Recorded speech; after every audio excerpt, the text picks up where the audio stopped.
Portais da Eternidade, parte 2, capítulo 5. Joana Peixoto. Joana Peixoto, esposa de Gaspar, a conselho do sacerdote a quem pedir orientação, depois de vender seus bens e ceder seus escravos aos vizinhos, rumou para o mosteiro, que receberia como doação o valor da propriedade vendida. Recepcionada pela Madre Superiora, foi aceita para passar pelo período de avaliação.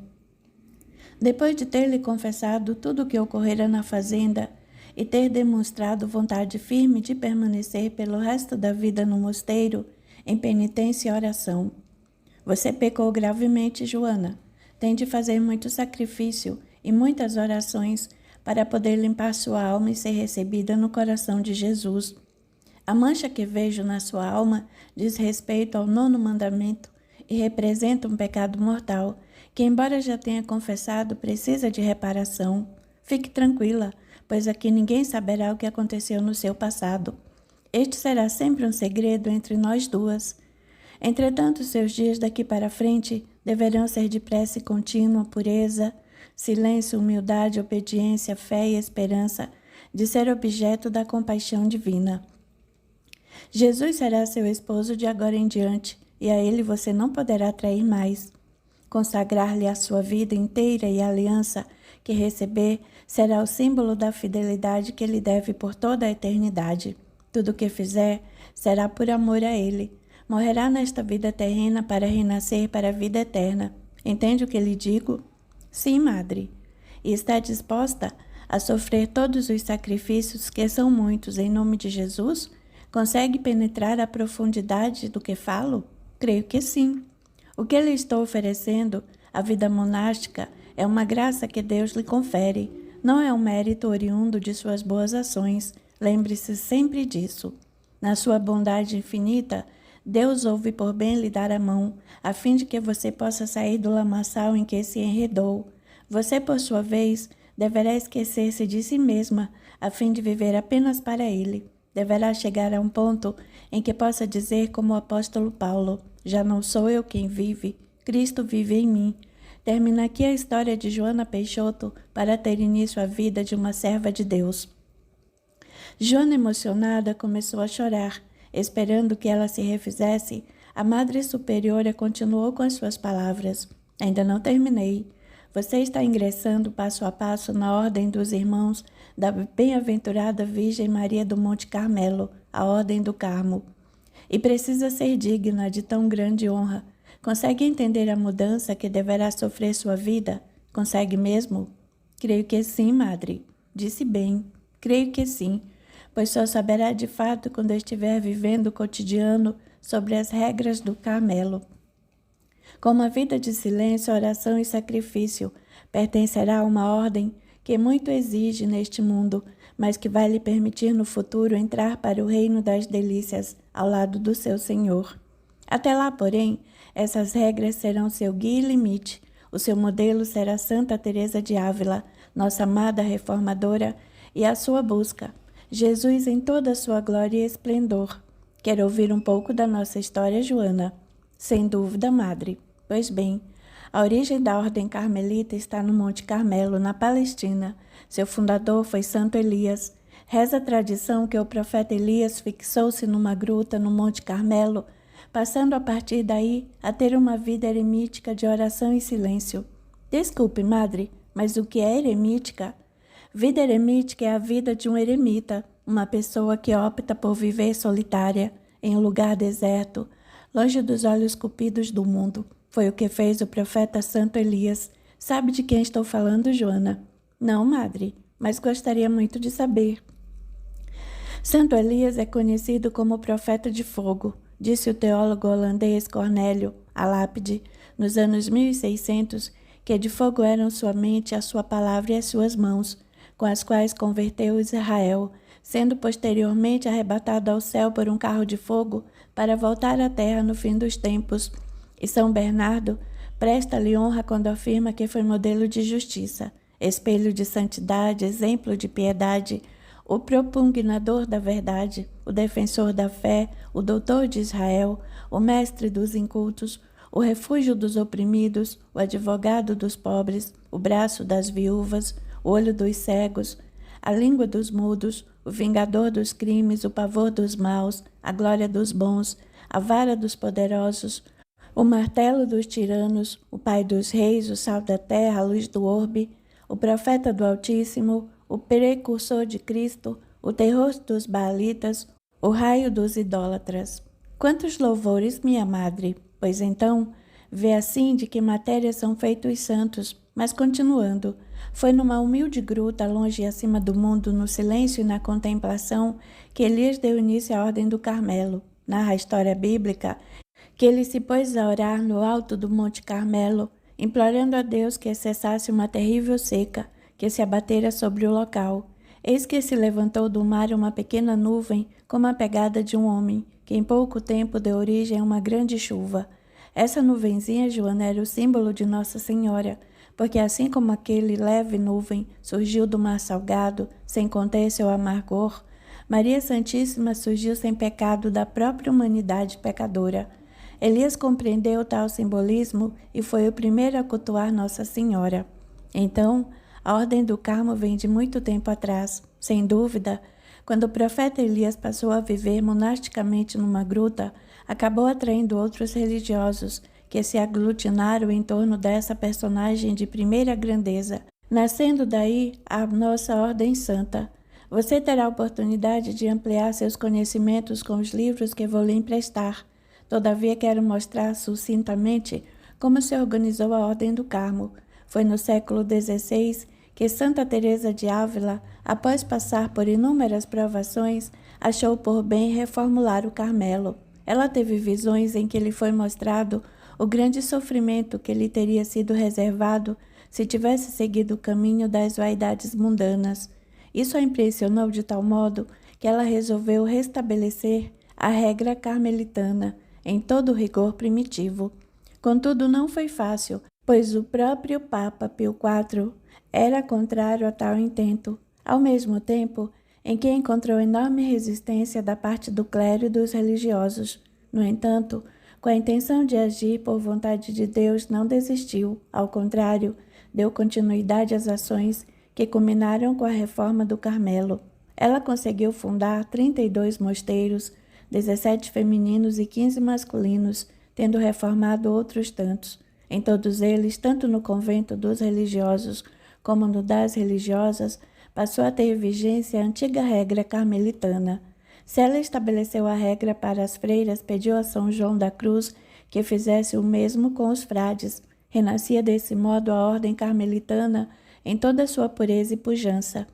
Contudo, a regra tornou-se mais rigorosa. Daí, a atenção e a dedicação que devemos dar a ela para vivermos de acordo com o espírito impregnado na ordem, consequência dos esforços ingentes de Santa Teresa.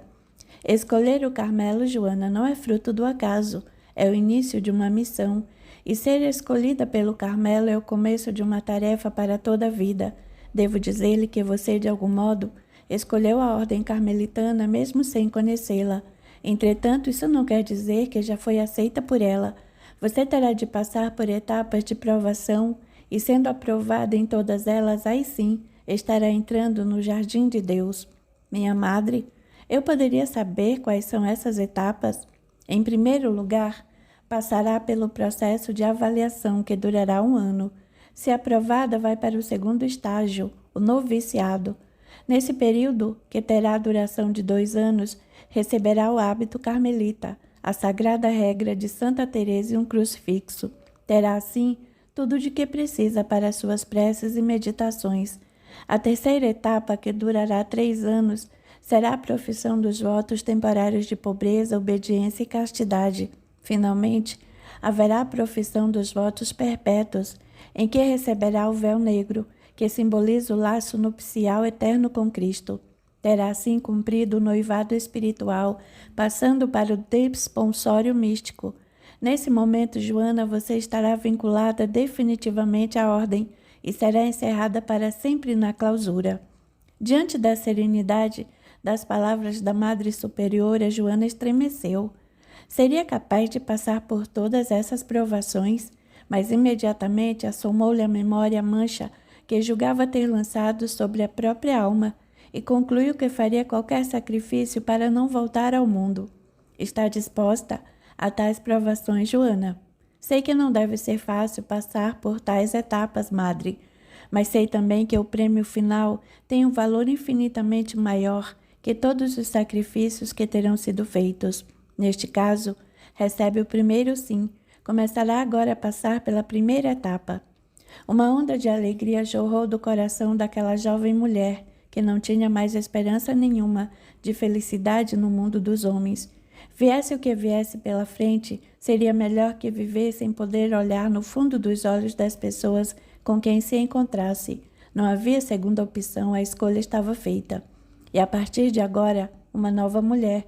Esqueça o seu passado e viva bem o seu presente, para que construa um futuro de felicidade com Deus. Devo dizer-lhe, porém, que a estrada tem muitos abrolhos e espinheiros que vão lhe ferir os pés, mas você deverá prosseguir sempre em frente, não voltando nunca a face para trás. Não titubeie como a mulher de Ló, que ao lembrar-se dos bens materiais e da vida que tinha em Sodoma, voltou-se para o passado e se converteu em estátua de sal. Diz Paulo de Tarso que devemos abandonar o homem velho para nos revestir do homem novo. É exatamente isso que você precisa. É isso que eu quero, madre. Pois bem, a partir de amanhã, levantará às 4h30 da madrugada para primeiras orações. Durante o dia, terá atividades individuais e coletivas, conforme as ordens que receber. Terá por tarefa própria no cotidiano a lavagem e costura dos hábitos das nossas irmãs, além da limpeza de diversas áreas do mosteiro. Também estudará, de acordo com as minhas orientações, mas, sobretudo, lembre-se de que sua vida será sempre de silêncio e oração, como manda a nossa santa regra. Permaneça na cela que lhe for designada ou em sua vizinhança, meditando dia e noite na lei do Senhor e velando na oração, a não ser que tenha de se ocupar com outros afazeres justificados. Sofrerá as tentações do maligno, mas não se submeta a nenhum poder que não seja o de Deus, e com toda solicitude empenhe-se para se revestir da armadura de Deus, a fim de poder resistir às insídias do inimigo. Fazendo pequena pausa, enquanto observava atentamente o semblante de Joana, a Madre Superiora continuou: o propósito da freira carmelita resume-se numa vida de oração e sacrifícios pela santificação dos sacerdotes e salvação das almas. Depois de mais algumas breves palavras, a Madre Superiora deu por encerrado seu primeiro contato com Joana, não sem antes fazer uma prece em voz alta, em que pediu que a jovem acompanhasse, repetindo as suas palavras, fazendo-as brotar do fundo do coração. Ó Deus, que pelos méritos e preces do bem-aventurado Simão, seu confessor, ornou pelas mãos da genitora do seu Filho, nosso Senhor Jesus Cristo, com singular privilégio a ordem do Monte Carmelo, concedei, por sua intercessão, atingirmos a glória que tu preparou aos que te amam, por Cristo, nosso Senhor. Amém. Joana entrou para o Carmelo um tanto assustada com as palavras da Madre Superiora, mas ao mesmo tempo feliz pela possibilidade de ressarcir, com seu trabalho e sacrifício, o mal que havia praticado sobre o clamor da carne, quando a sua vontade se mostrou débil diante da força instintiva da paixão. Depois de passar pelas provações típicas dos estágios preliminares, foi definitivamente aceita na Ordem do Carmo, recebendo o nome de Soror Mônica da Ressurreição. Como freira, não se distinguiu por uma santidade excepcional, mas também não deixou de cumprir a regra, passando a viver de acordo com o espírito do Carmelo. Nunca mais teve notícia de Joaquim nem de Angélica. Entretanto, o remorso foi um companheiro constante a rondar-lhe a alma. Sentiu o coração despedaçado pelo mal que praticara e não passava um dia sem que pedisse, contrita, perdão a Deus, sentindo-se manchada até as fímbrias do seu ser. A Madre Superiora foi quem a tutelou durante os 12 anos em que esteve no mosteiro. Soror Mônica não deve se consumir pelo pecado que praticou no passado. Deus é misericordioso e já a perdoou, e não há mais motivo para tanta angústia. Mas o meu coração, madre, vive em frangalhos. Sinto-me como um ser vil e abjeto que não merece a divina complacência. Peca mais uma vez ao dizer tais palavras. Isso é fruto da tentação diabólica sorormônica. É orgulho, é soberba. Que devo então fazer, madre? Apenas se arrepender, sorormônica. Peça perdão a Deus e se sinta na graça divina, com a certeza de que as suas faltas passadas já estão perdoadas. Não queira ser mais justa que o juiz de toda a terra. Peça também a orientação de seu confessor e siga à risca, sem imiscuir na sua diretriz as suas próprias interpretações. Humilde deve ser sua busca e fé à sua segurança. A freira ouviu atentamente a madre, como quem escuta os conselhos de uma mãe idolatrada, e procurava obedecer completamente à sua direção. Entretanto, o remorso consumia-lhe as entranhas e a deixava exausta, abatida, com a respiração ofegante e a tez pálida das pessoas cujas forças estão a se extinguir. Precisa de um médico, sorormônica. Desmaiou na capela ontem à noite. Foi apenas uma ligeira tontura, madre. E essa tosse que não passa? Percebo que com ela estou incomodando as irmãs, mas farei o possível para contê-la daqui por diante. Não é disso que estou falando, mas do cuidado que precisa ter com a sua saúde. Providenciarei para que seja devidamente atendida. Foi diagnosticada tuberculose. Sora Mônica teve de afastar-se das atividades rotineiras do convento. Passava o dia todo deitada em sua cela, a meditar e a orar. Doía-lhe o peito a cada tosse ou golfada de sangue. A meia voz já se falava que a sua partida era questão de semanas. E assim foi. Abatida e debilitada pela doença e pelo remorso, já sem forças para respirar, deu último suspiro numa fria madrugada de julho. Cercada pelas monjas, acordadas às pressas, foram suas últimas palavras, depois de 12 anos de reclusão, sacrifício e sofrimento. Perdoai-me, Deus, ainda que não mereço o vosso perdão. As freiras instaladas à sua volta não entenderam bem o significado dessa súplica angustiada, mas a Madre Superiora, que a tinha como livro aberto, apressou-se em concluir. Segue com Deus, minha filha, os seus pecados lhe são perdoados. Um silêncio interior abateu-se sobre os corações apertados que se despediam de uma serva de Deus. Capítulo 6. O começo da ladeira. Gaspar, enquanto espírito desencarnado, após ter reconhecido Joaquim e Joana nas pessoas de Marcondes e Ivete, não teve dúvidas. Agora vou pôr a risco meu plano de vingança. Não há mais tempo a perder. Na primeira fase da obsessão, a chamada obsessão simples, a telepatia é o fator fundamental de influenciação do obsessor. Por meio dela, o espírito transmite, de modo extrasensorial, pensamentos, emoções e impressões ao obsidiado, que os recebe, e estando em sintonia com esses conteúdos, incorpora-os, ainda que perceba não terem nascido do seu próprio interior. Foi o que começou a acontecer com Marcondes. Pequenas contrariedades, pensamentos esparsos de interesse por Ivete, foram se transformando em ideia fixa, a ponto, como vimos, de começar a atrapalhar o seu cotidiano. Discussões com Dora, que raramente aconteciam, agora eram comuns.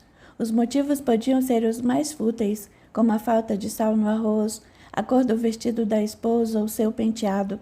Qualquer pequena diferença entre ambos se tornava o estopim de uma discussão que os debilitava emocionalmente e criava ilhas de estagnação no sentimento que os unia. Essa gravata não está combinando com sua camisa, Marcondes. Você está dizendo que sou relaxado? Não, apenas acho que aquela azul cairia melhor. Para você, devo parecer um palerma que não sabe nem se vestir, não é mesmo? Falei só para trocar a gravata? Não quer que eu troque também de calça, camisa, sapatos? Não quer que eu troque de cara, de profissão, de esposa? Não foi o que eu disse, mas pensou, não é? Chega, Dora, chega. Estou ficando atrasado. Tenho muito o que fazer, sabe? Não dá para ficar escutando suas lamentações, já estou saindo.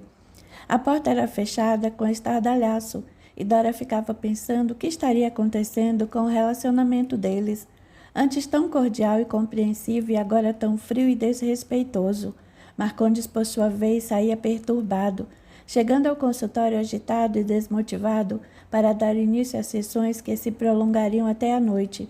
Entretanto, quando era dia da ida de Ivete, a sua fisionomia se transformava e ele aguardava com ansiedade e impaciência o momento em que ela entraria na saleta simples e bem decorada onde se daria a sessão. Circunspecta e pensando apenas no que seria discutido naquele dia, a paciente, ao ser chamada, entrava, cumprimentava Marcondes, deitava-se no divã e, sem rodeios, começava a falar sobre o tema que a estivesse perturbando naquela semana.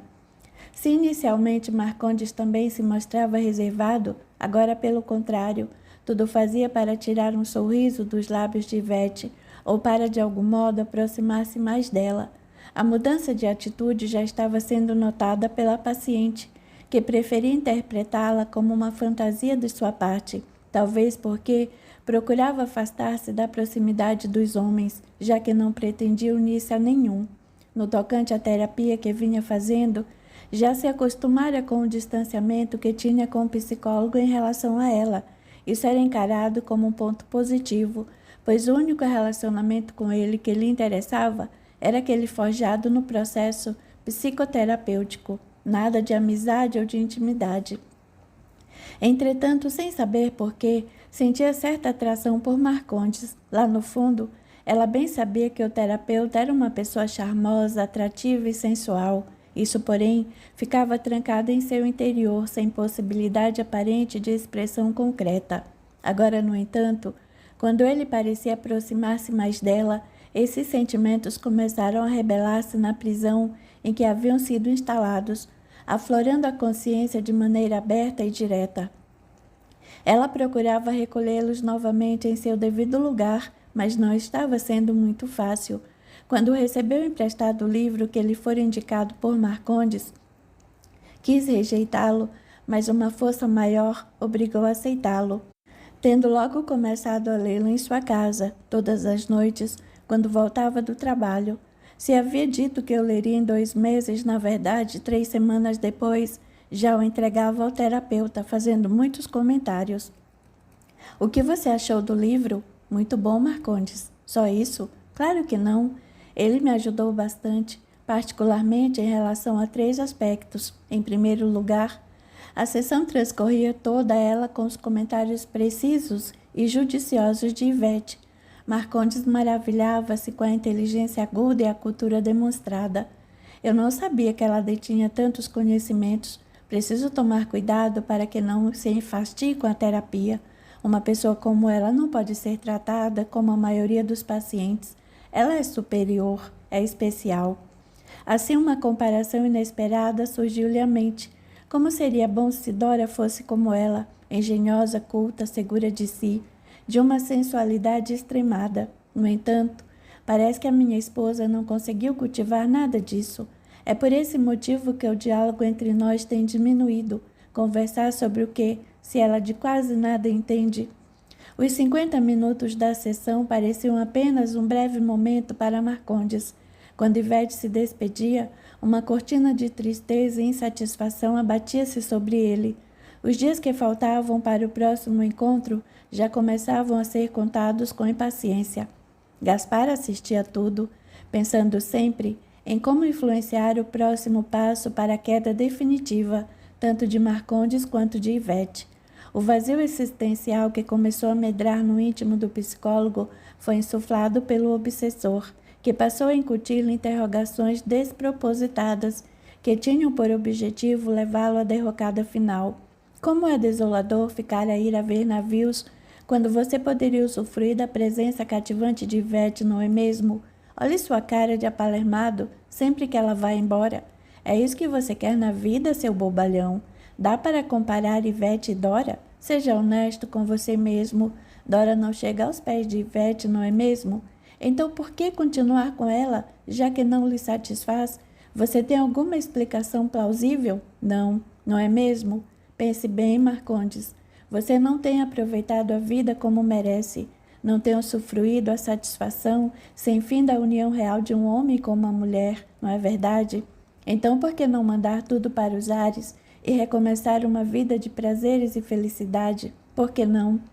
Marcondes procurava banir esses pensamentos de sua mente, mas com o passar do tempo já não estava conseguindo mais retê-los trancafiados na inconsciência.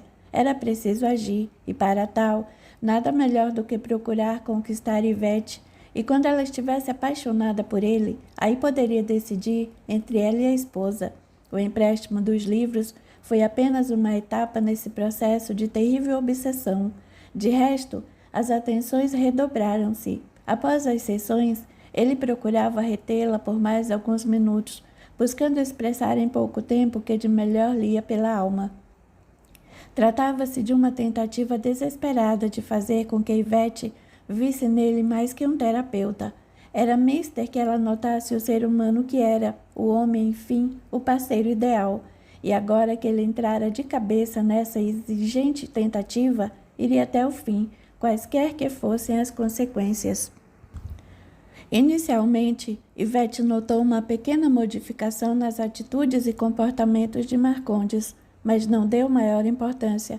Depois achou que era exagero da sua parte. Na verdade, tudo continuava como antes. E por fim concluiu que talvez ela houvesse mudado e estivesse projetando as suas alterações na pessoa do terapeuta. Foi nesse momento que o espírito Gaspar procurou inculcar-lhe novos pensamentos e sentimentos. Você já notou como seu terapeuta mudou em relação à sua pessoa?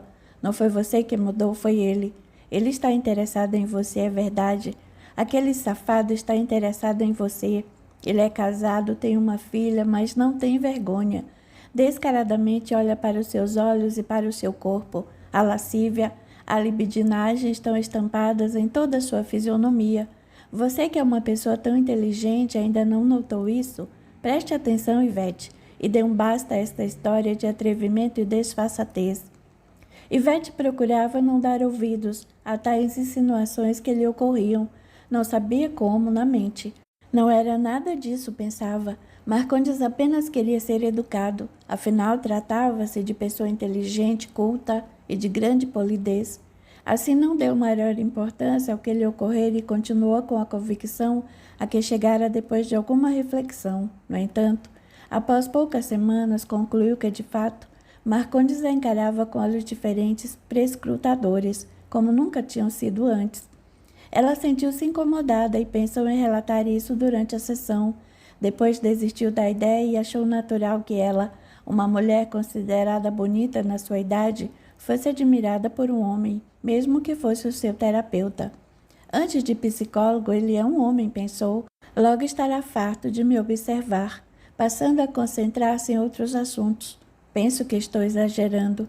Com esse veredito, pôs de lado qualquer nova atitude a respeito e continuou a ir tranquilamente às sessões. Na verdade, uma certa ponta de vaidade havia florado em seu íntimo, justamente ela, que recusara tantos pretendentes de modo peremptório. Agora passava por uma sensação agradável por estar sendo notada como mulher. Afinal, pensava, Marcondes não era de se jogar fora. Quando este último pensamento aflorou-lhe na mente, ela enrusbeceu. Como poderia estar alimentando semelhante situação? Era preciso dar um basta a tal sentimento espúrio enquanto era tempo, e resolveu voltar ao distanciamento que sempre estabelecera entre ela e o terapeuta. Quando Ivete voltou à postura anterior e tornou-se mais circunspecta e distante, Marcondes concluiu que tinha ultrapassado uma barreira que se constituía em segurança interior para a paciente. Portanto, resolveu também se distanciar um pouco mais, tomando um procedimento comedido e profissional, sem perder a gentileza e a cortesia. Com esse recuo, não desistira da guerra, apenas mudava a estratégia, pois o desejo de conquista continuava firme em seu coração. A mudança comportamental de Marcondes surtiu efeito. Pouco tempo depois, Ivete voltou a sorrir e a aproximar-se mais dele. Contudo, nada mais que isso. Ela está sendo apenas cortês, pensou insatisfeito. Mas não é isso que eu quero. Preciso dar um jeito de insinuar-me um pouco mais sem dar na vista. E de modo respeitoso, porém decidido, voltou a interpelar a paciente a respeito de assuntos alheios à terapia, buscando uma forma de reaproximar-se dela com a finalidade de conquistá-la. Entretanto, mesmo decidindo desse modo, às vezes, Marcondes parava para refletir um pouco e notava que os pensamentos que alimentava não lhe eram habituais, não pertenciam a ele.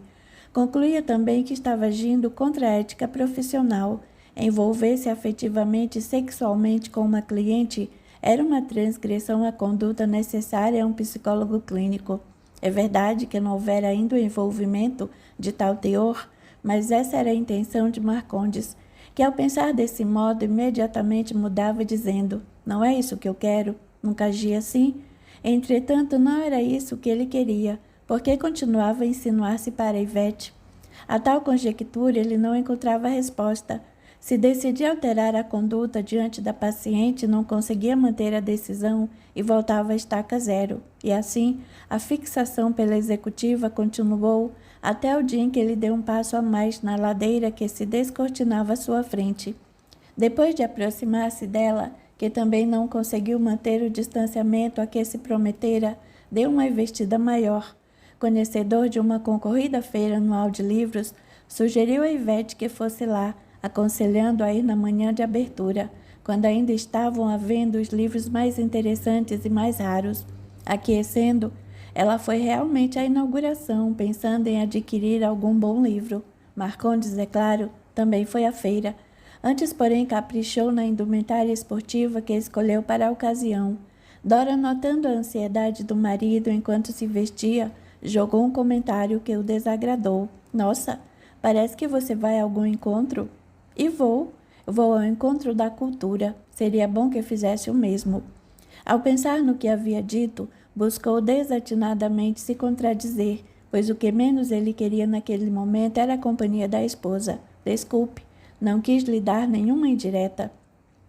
É direta mesmo, não foi isso que eu quis dizer. Olha aqui, eu sei que você me acha burra, não adianta agora querer encobrir. Se você fosse burra, não teria cursado uma faculdade. Sim, mas nunca usei o que aprendi, se é que aprendi. Quer saber de uma coisa? Pois eu vou com você a tal feira de livros. Pronto. Viu no que deu, seu cretino, e agora? Esse foi o pensamento que lhe veio à cabeça, insuflado por Gaspar. Já com o mau humor aflorado, ele não teve outra saída senão dizer: pois então vista-se logo, vou sair daqui a 5 minutos. Você não quer mesmo que eu vá, não é? Ora, 5 minutos, mas não precisa ficar agastado. Eu não falei sério, pode ir sossegado. Não precisa levar nenhum rabicho, a menos que queira a companhia de Beatriz. Não, hoje não. Precisa escolher livros importantes e ela se cansaria rapidamente. Poderei levá-la amanhã ou depois, quando o fluxo de visitantes for menor. Marcondes não queria nem pensar na possibilidade de levar a filha naquele dia. Estaria tudo perdido. Teria de desviar-se de Ivete em vez de buscá-la ansiosamente, como fez mais tarde, quando já estava na feira. A esposa pensou: por que tanta ansiedade? O que haverá nessa feira que o deixou transtornado? Marcondes saiu com tanta pressa que se esqueceu das chaves do carro, tendo de voltar para pegá-las. Já na rua, as suas mãos tremiam ao volante. Será que Ivete fora ao pavilhão, como lhe dissera? E se lá estivesse, como abordaria? Conversaria normalmente ou fingiria surpresa? Ficaria solta ou teria uma postura circunspecta? Não, agiria livremente, como se fossem grandes amigos. Assim ele teria mais chance de chegar até o coração da paciente. A palavra paciente era a que mais ele detestava para identificar Ivete. Afinal, quando usava esse termo, lembrava-se que o seu relacionamento com ela deveria ser apenas profissional, mas não era isso que queria. O seu intento era outro. Queria que ela fosse sua amiga, ou melhor, sua amante. Outra palavra que o fez mudar de atitude. Amante. Meu Deus, o que está acontecendo? Pensou em dar meia volta e dirigir-se para casa, mas já era tarde. O carro acabara de ser colocado numa vaga do estacionamento da feira. Ele pegou o bilhete que comprara com antecedência e rumou para o portão principal. Muitas pessoas acotovelavam-se para entrar. Falta de organização, pensou. Nos anos anteriores não havia essa bagunça. Bem, depois de alguns empurrões, viu-se finalmente dentro do recinto. As obras estavam distribuídas pelas editoras. Nas partes mais externas, localizavam-se as pequenas em espaços reduzidos. Já as consagradas tinham amplas extensões, com poltronas para leitura e cafezinho à vontade. Numa das alas estavam as editoras estrangeiras, algumas das quais muito lhe interessavam, mas naquele momento até mesmo os livros não lhe chamavam a atenção, que estava focada exclusivamente na presença ou ausência de Ivete. Circulou a esmo durante cerca de 20 minutos, não notando a figura da paciente em nenhum dos estandes observados. Começou a ficar abatido. Tanto esforço para nada, pensou, enquanto olhava distraidamente para o público que lotava os corredores. Depois de 40 minutos, já havia percorrido todo o espaço ocupado pelas editoras. Pensou em comprar pelo menos um livro para não chegar em casa de mãos vazias. Seu interesse maior era pela obra do psicanalista francês Daniel Lagache. Assim dirigiu-se lentamente ao estande da editora Presses Universitaire de France, detentora do título. Pediu ajuda para uma vendedora e, de posse do texto, deu uma folheada geral. Quando, sentindo um perfume conhecido, desviou o olhar. Era ela. Ao seu lado, e sem tê-lo notado, Ivete perguntava a um vendedor a respeito de uma obra, cujo título ele não conseguiu ouvir. Agora sua atenção estava totalmente voltada para a executiva, que vestia uma saia lápis, taier e sapatos pretos. Os cabelos dourados sobre os ombros enfatizavam a beleza de seu rosto, que pareceu a Marcondes altiva e sensual. Uma onda fria percorreu seu corpo. Teve vontade de sair às pressas, fugindo da situação que ele mesmo procurara com tanto empenho. Mas mesmo que quisesse de fato fazê-lo, já não era mais possível, pois virando-se para o seu lado, Ivete sorriu e o cumprimentou. Boa tarde, Marcondes.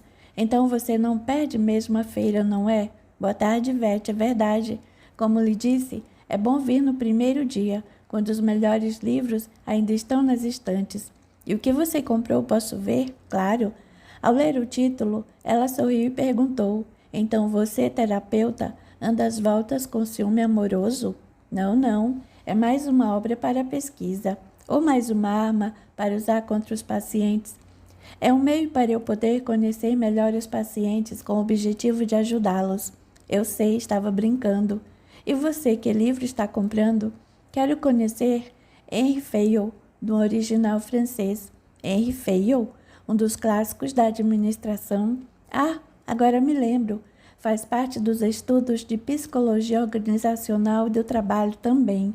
A conversa começou desse modo bastante amena, o que afugentou todo o receio inicial do terapeuta. Aos poucos, ele foi assenhoreando-se da situação, de forma que se sentiu à vontade para fazer sugestões de livros e até mesmo mudar de assunto, tecendo comentários sobre temas triviais que não faziam parte das sessões psicoterapêuticas. O tempo fluiu rapidamente, de tal sorte que, ao consultar o relógio, Ivete notou que já passava das 2 horas. Bem, tenho de voltar para casa, foi muito bom. Desculpe, mas poderíamos almoçar aqui? Vi que montaram um espaço agradável da cantina de Torino, conhece-a? Sim, já fui lá algumas vezes. A comida é excelente, o que você acha então de almoçarmos aqui? Eu estava pensando em voltar para casa. Por que você não volta alimentada? Terei prazer de conversar um pouco mais com você. É que alguém a espera? Não é isso. Não sei se fica bem terapeuta e paciente almoçarem juntos. Você tem razão. Terapeuta e cliente não devem almoçar juntos, respondeu Marcondes sorrindo. Mas não é inconveniente algum em dois amigos fazerem o mesmo. Estamos aqui como amigos, não é verdade? Caso contrário, eu bato em retirada. Não, desculpe. Você tem razão, mas sua esposa deve estar esperando para o almoço, afinal hoje é domingo. Ela sabe que no domingo em que se realiza esta feira eu almoço por aqui mesmo. Aliás, a essa hora ela já deve estar na casa da minha sogra. Vou para lá mais tarde. Teremos ainda muita conversa e certamente deverei assistir a algum jogo de futebol, trocando ideias com meu cunhado. Bem, sendo assim, penso que não há nenhuma impropriedade em almoçarmos juntos. Embora algo lhe dissesse que não deveria aceitar, e apesar da personalidade bem ajustada que possuía, Ivete ter-se sentido mal se houvesse recusado o convite inocente. Assim ela pensava. Enfim, ele fora muito cortês e gentil durante o tempo em que estiveram juntos. Ele não tem segundas intenções, pensou, posso ficar tranquila. Noto até certa ingenuidade em seu modo de ser. É verdade que não posso sair com ele por aí, pois poderia ser mal interpretada, mas uma única vez que almocemos juntos não terá nada de repreensível. Com esses pensamentos, seguiu mais calma até o espaço reservado à cantina. Marcondes pensava diferente. Achou que a aceitação ao seu convite poderia significar algo mais, uma queda pelo seu charme. Estar diante dela não como terapeuta, mas como amigo, era algo que ele esperava havia algum tempo. É verdade que ela parecia vestida mais para uma reunião de executivos do que para uma feira de livros, num domingo ensolarado, mas a sua presença altiva e cativante superava esse deslize no vestuário. Ivete pediu um fettuccine à carbonara de camarões e Marcondes um ossobuco, acompanhado de arroz piamontense. A conversa continuou leve e agradável. O terapeuta, porém, pensava no meio de cativá-la de tal maneira que ela concordasse com o novo encontro. Se sairmos mais uma vez juntos, pensou, ela estará fisgada, e peixe que eu capturo não escapa nunca mais. Este pensamento assustou pela forma incisiva com que surgiu em sua mente. Entretanto, ele não se desviou da ideia de tê-la noutra oportunidade, noutro local. Depois de meia hora de almoço, Ivete recusou a sobremesa e anunciou que tinha de voltar para casa. Fez questão de pagar o prato que escolheu e começou a despedir-se de Marcondes, quando, de forma inesperada, ele a convidou para um jantar na sexta-feira seguinte, desta vez no refinado restaurante chinês. Você vai adorar a comida, Ivete. Certamente comerá mais do que se serviu aqui. A executiva, que no transcorrer do almoço notara algumas insinuações subliminares, não teve dúvida. Recusou frontalmente o convite. Não, Marcondes. Se aceitei almoçar com você foi devido à circunstância especial propiciada pela feira de livros. Creio que você deveria ser o primeiro a não aceitar um relacionamento com pacientes que ultrapasse a barreira da psicoterapia. Não precisamos nos ignorar, caso nos encontremos em alguma outra circunstância, mas daí a uma aproximação paralela à terapia, a minha recusa é total. Você não acha que seria até uma conduta antiética da sua parte? Continuemos a nos respeitar como fizemos até agora, mas nos encontremos apenas em seu consultório. Respeito-o como terapeuta, caso contrário já teria procurado outro, mas fiquemos apenas nisso. Quero continuar merecendo a sua ajuda, que tem sido de grande valor para mim. Compreenda, estou querendo o melhor para nós dois. Foi muito bom ter conversado com você. Estou indo, tenho um excelente domingo. Marcondes respondeu alguma coisa indecifrável e permaneceu paralisado, como se buscasse entender o que se passara nesse tempo tão curto, mas que enterrara todos os seus planos futuros. Será que avancei o sinal? Bem, é claro que sim, mas o que exatamente fiz de errado? Estava tudo bem, a conversa flui agradável e de repente tudo foi por terra. Ela chegou até a querer me dar uma lição de moral. Na verdade, ela me humilhou, jogou-me no chão e pisou sobre a minha cabeça. No entanto, até agora me pergunto, o que eu fiz de errado? Ivete saiu sem muita noção do que dissera a Marcondes. Fora tudo muito rápido. Aos poucos, entretanto, caiu em si e achou que havia sido grosseira e mal educada. Afinal, ele a tratara tão bem durante todo o tempo em que haviam estado na feira de livros. Ele fora agradável, cortês e respeitoso. Por que aquela reação intempestiva toda? Quis voltar e pedir desculpas, mas uma voz lá dentro lhe disse: siga em frente. Você fez bem. É melhor cortar o mal pela raiz. E ela obedeceu. No entanto, ao chegar em casa, sentiu-se mal do estômago e vomitou. O fettuccine lhe fez mal, pensou. Será que o camarão não estava fresco? Depois pensou melhor e continuou. Não, justamente eu que faço terapia, não posso querer enganar-me. Não foi o camarão que me fez mal, foi a situação vivida com Marcondes. Melhor ainda, foram as emoções revirando dentro de mim. O que não entendo é porque tive uma atitude tão intempestiva. Poderia educadamente ter recusado o convite. Poderia até mesmo ter falado sobre a inconveniência de uma cliente se encontrar com um terapeuta, principalmente quando ele é casado. Mas tudo isso deveria ter sido feito de modo tranquilo e compreensível. A minha invertida contra Marcondes foi desproposital. Cabe-me perguntar a mim mesma: o que há em Marcondes que me assusta, a ponto de fugir desabaladamente dele como fiz hoje? A palavra atração ficou na ponta da sua língua, mas ela não teve coragem de dizê-la. Preferiu sair para comprar algum remédio numa drogaria e depois ir até o apartamento de Dolores, sua amiga de muitos anos. Lá, ela estaria em campo neutro, e poderia desvendar o mistério sobre o seu comportamento desatinado, como ela o julgava. Completamente abatido, Marcondes dirigiu-se para a casa da sogra a fim de encontrar-se com a família, mas no caminho conjecturava: ela não poderia ter feito isso comigo, afinal respeitei-a o tempo todo. Acho até que fui muito ingênuo, poderia ter avançado um pouco mais. Conversei apenas sobre assuntos triviais. O meu desejo era mudar o tema e enveredar para o lado amoroso. Entretanto, consegui conter-me e mantive uma conversa neutra. Por que ela ficou tão agressiva quando a convidei para jantar um dia desses comigo? Também não gostei de ela ter invocado a ética profissional. Quem conhece a ética da minha profissão sou eu, não ela. Realmente não gostei dos seus modos. Enquanto expressava para si mesmo o desapontamento que lhe ia na alma, uma sombra soprava outras palavras em seu ouvido. Ela foi correta. Você foi desajeitado. Não é assim que se faz para conquistar alguém. Tudo tem a hora certa e o modo adequado. Você pôs os pés pelas mãos, peça-lhe desculpas, dê-lhe um mimo que demonstre as suas boas intenções, volte à carga. Não desanime diante do primeiro obstáculo.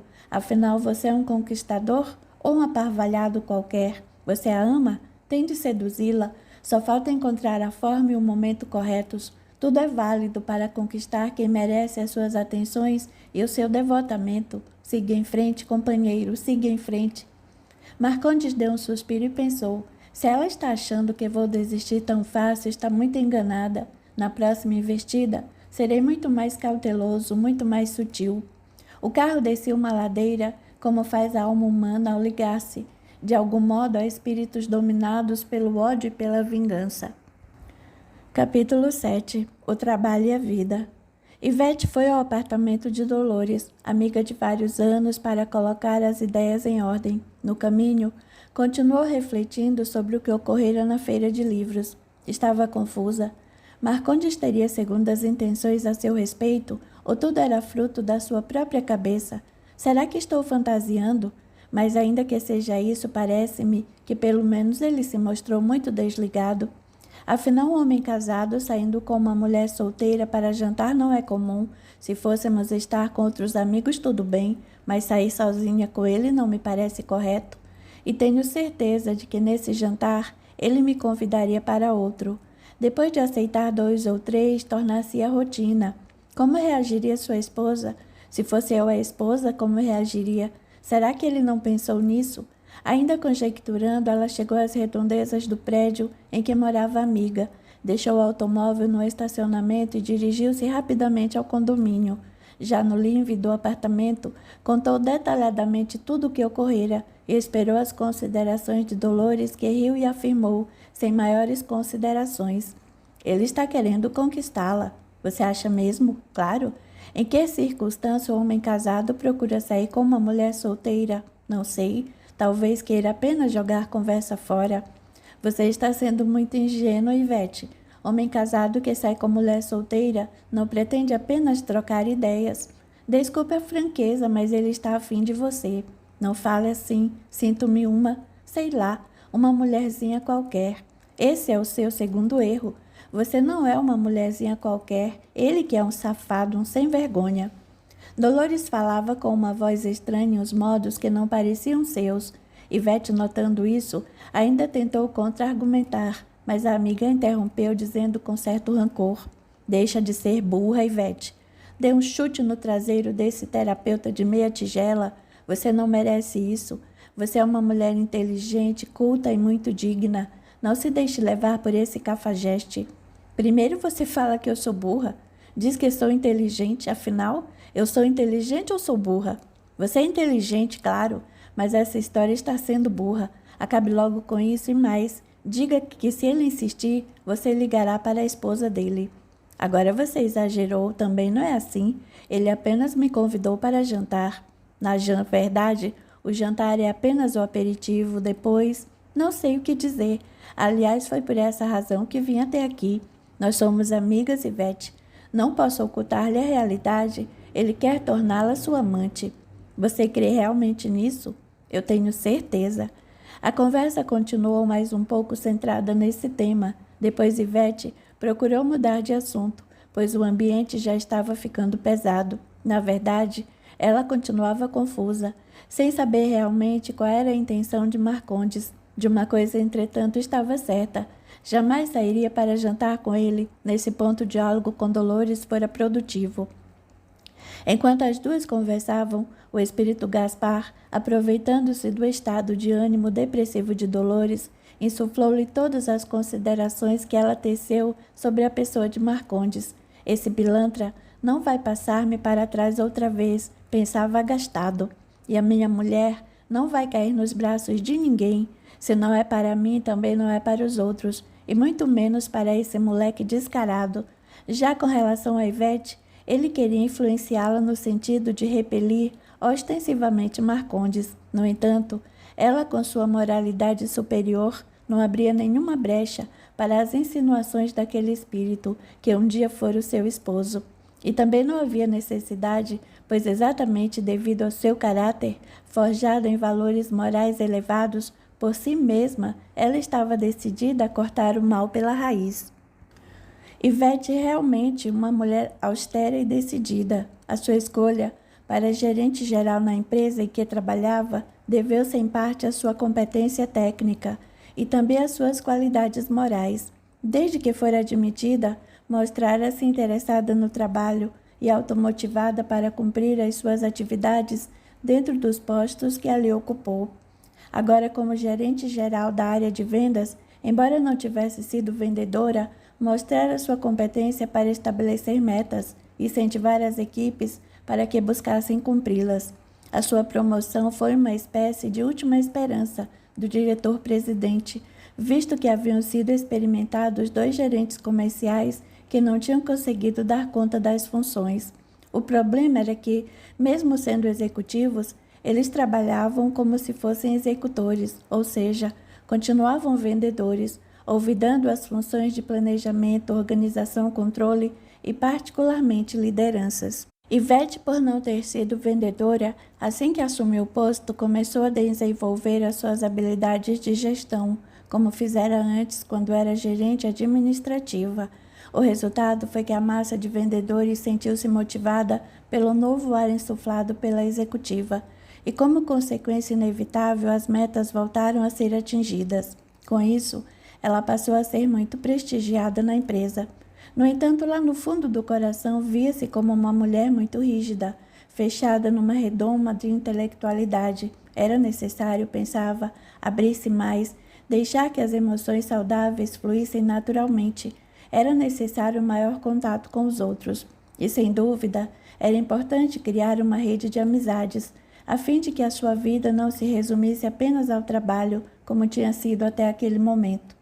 Quando procurou a psicoterapia, tinha a intenção de encontrar apoio para a modificação interior indispensável ao cumprimento do que decidira. A austeridade deveria ceder algum espaço para a ternura, a alegria, o otimismo e a empatia, tão fundamentais para o estabelecimento da amizade. Agora, passados os 7 meses do seu início, a terapia já mostrara certa eficácia, embora não com a rapidez que ela desejava, mas não podia negar que conseguir abrir-se mais no trabalho e começar a reviver antigas amizades que o tempo havia empoeirado e tirado o brilho. No entanto, agora que tudo parecia estar indo bem, acontecia esse problema com o próprio terapeuta. Não seria uma recaída na rigidez anterior? Não seria a fantasia desmedida da paciente que de algum modo gostaria de ser o alvo das atenções do psicólogo? Este último pensamento desgostou-a. Onde já se viu pensar tamanha tolice? Justamente eu, que sempre tive problema de relacionamento e me fechei como uma ostra em sua casca, estaria querendo as atenções justamente do meu psicanalista? Ora, de onde surgiu esse pensamento incabível? Mas, ao mesmo tempo, ela notava que tinha uma certa queda por Marcondes. Achava-o culto, charmoso. Queria, porém, banir de sua mente semelhantes considerações como se não existissem. Entretanto, as emoções não podem ser abafadas sob pena de explodirem como paixões em circunstâncias inesperadas ou de se transformarem em doenças físicas, algumas até muito graves. Desse modo, Ivete resolveu assumir que não era indiferente a Marcondes. Isso, no entanto, não passava de uma constatação sem nenhum plano de execução a curto ou longo prazo. Ela chegou mesmo a racionalizar, ao concluir que esse interesse pelo terapeuta era bem conhecido da psicanálise e tinha um certo nome: transferência. Talvez ela estivesse inconscientemente transpondo para o psicanalista seus sentimentos em relação a outras pessoas da sua vida pregressa. Ah, então é isso, pensou Ivete. Tudo não passa de uma transferência. Talvez Marcondes não esteja querendo nada comigo, está apenas sendo simpático.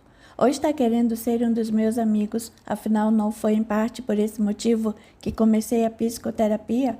É claro que ele está errado. Não vou ficar saindo com ele a tiracolo por aí. Para mim, ele é apenas o meu analista e é assim que deve continuar. Mas intenções ocultas certamente não existem em sua mente. Apenas devo, na próxima sessão, colocar tudo a limpo e dizer que, infelizmente, não podemos ser amigos íntimos, mas que ele pode continuar me ajudando. Assim conjecturando, Ivete julgou que o caso estava resolvido, embora tenha ficado pensando na possível análise que Marcondes estivesse fazendo da sua reação, um tanto intempestiva, na feira de livros. Mas isso era parte do mister do terapeuta, portanto não fazia sentido ficar aborrecida com essa possibilidade. Desse modo, retomou na segunda-feira seus afazeres e aos poucos foi se esquecendo dos acontecimentos do fim de semana.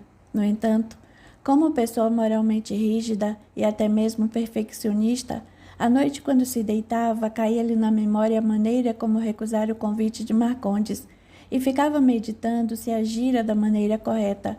Quanto a recusar o convite, era decisão irrevogável, mas o que a preocupava era a maneira como fizera. Parecia-lhe ter sido ríspida e seca ao dizer não. Podia tê-lo feito de maneira mais suave, talvez mais educada. No entanto, ainda restava uma pedra dentro do sapato, porque ela sentia certa atração por Marcondes, porque gostava dos momentos em que ficava sós com ele no consultório. Afinal, os temas tratados durante as sessões não eram nada agradáveis para ela, eram mesmo, muitas vezes, penosos. Então, naturalmente, ela deveria ficar tensa, angustiada, como de fato ocorrera no início da terapia. Mas nos últimos tempos, ela se sentia até mais alegre quando se aproximava a sexta-feira, não por causa do trabalho, mas porque teria a chance de se encontrar mais uma vez com Marcondes. Ao constatar esse fato, Ivete teve um sobressalto. Como posso estar agindo assim? Não faz nenhum sentido. É verdade que sou uma mulher como as outras e, como tal, tenho interesse pelos homens, mas escolhi livremente não me unir a nenhum. E que dizer então de um homem casado? É preciso mesmo pôr um fim em tudo isso que está acontecendo. Talvez eu devesse mudar de analista, mas também pode apenas ser a famosa transferência de que tanto se fala. E se for mesmo isso, agora que tomei conhecimento dela, creio que aos poucos estarei livre de seus efeitos. Preciso de mais tranquilidade. Já sofri muito em minha vida. Agora que estou quase ingressando na meia-idade, não quero saber de confusões. Se até hoje consegui ter uma vida até certo ponto equilibrada, não será agora que desandarei por um caminho escuro e tormentoso. É assim que vou agir. Católica por convicção, Ivete procurava seguir à risca os imperativos do catolicismo, frequentando semanalmente a igreja, confessando-se mensalmente e comungando todos os sábados e domingos. A igreja que frequentava era anexa a um convento de freiras carmelitas, não enclausuradas, de cuja madre superiora conseguira uma grande amizade. Quando lhe perguntavam qual a sua melhor amiga, ela não titubeava, Madre Teresa do Sagrado Coração, pois ao lembrar-se dela, resolveu visitá-la na terça-feira, quando deixaria a empresa mais cedo, e não se esqueceu de repetir com fervor a oração de Teresa de Ávila, que aprendera com a Madre Superiora. Nada mais a perturba, nada a assusta, tudo passa. Deus, porém, não muda. Com paciência tudo se alcança. Quem tem a Deus, nada lhe falta. Só Deus basta. No dia programado, bateu à porta do convento e procurou Madre Teresa. Recebida com carinho pela freira, foi até a sala de visitas, onde sempre era acolhida. Lá, depois de poucas palavras sobre assuntos genéricos, entrou no tema que a perturbava. Contou em detalhes o encontro com Marcondes e pediu o parecer da madre, que a olhou com seriedade e lhe respondeu com outra pergunta. Qual a sua decisão? Bem, madre, eu decidi que vou continuar com a terapia, mas que também terei uma conversa decisiva com ele na próxima sexta-feira, dia da sessão. E o que vai lhe dizer? Mostrarei que não fica bem um terapeuta, principalmente casado, encontrar-se com uma paciente para jantares ou mesmo visitas a livrarias. Com ele quero apenas um relacionamento psicoterapêutico, nada além disso, pois eu acho que você está certa. Não posso dizer-lhe se ele tem segundas intenções com esse convite para jantar, mas concordo com você que não fica bem, pois ele, além de ser seu analista, é casado. Parece-me que você chegou a uma conclusão sensata, Ivete.